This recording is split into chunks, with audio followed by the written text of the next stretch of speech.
এটা ভুল টেকনিক। ওদেরটা করতে হবে যারা 6 বছরের নিচে, এরকম এরকম গোল গোল করে ঘোরাতে হবে, ঠিক আছে, সব দিকে।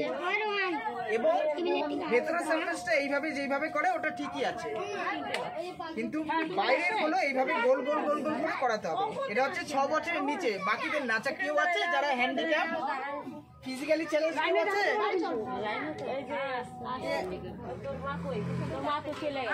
না, তাহলে ওকে ওকে বোঝানো যাবে না, ওর মাকে বোঝাতে হবে, ওকে দেওয়া হবে না।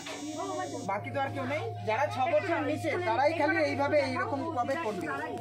এবার যারা অ্যাডাল্ট আছে, মানে অ্যাডাল্ট বলতে বড় যারা আছে বা 6 বছরের উপরে যারা আছে, তাদেরটা যেইভাবে করতে হবে, উপরের দাঁতের জন্য ঠিক দাঁত এবং মাড়ির যে সংযোগস্থল এইভাবে একটা 45 ডিগ্রি অ্যাঙ্গেলে দাঁতটাকে রাখতে, মানে ব্রাশটাকে রাখতে হবে, রেখে উপর থেকে নিচের দিকে বাইরে এরকম, ঠিক যেভাবে আমরা চিরুনি পরিষ্কার করি একটা সেফটি পিন দিয়ে, আমরা এইভাবে নোংরাগুলোকে বার করি। আমরা কেউ এইরকম করি না, ঠিক আমাদেরও এইভাবে ইউজ করতে হবে ব্রাশ করার জন্য।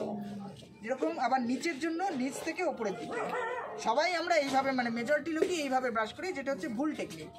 এইভাবে ব্রাশিংটা করতে হবে ওপরের জন্য, ওপর থেকে নিচের জন্য। এবং এক একটা ব্রিসেলসের যে লেন্থ থাকে, টোটাল ব্রাশের লেন্থ 3টে করে দাঁত কভার করে, মোটামুটি 12 থেকে 15টা স্ট্রোক দিতে হবে এইভাবে, নাহলে কিন্তু প্লাগ পরিষ্কার হবে না।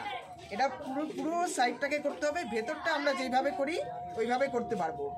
আরেকটা ইম্পর্টেন্ট জিনিস হচ্ছে দাঁতের যে জিভের দিকের যে স্ট্রাকচারটা, সবাই গালেরটা পরিষ্কার করে, জিভেরটা অনেকেই করে না, সেটাও আপনাদের ঠিক এইভাবে করতে হবে ওপরের জন্য এই জিনিস। এবং এই সামনের জায়গাটা, এটা অনেকেই মিস করে যায়, একজন ভেটেরিনারিকে আনতে হতো। সামনের দিকটা যেটা অনেকে মিস করে যায়,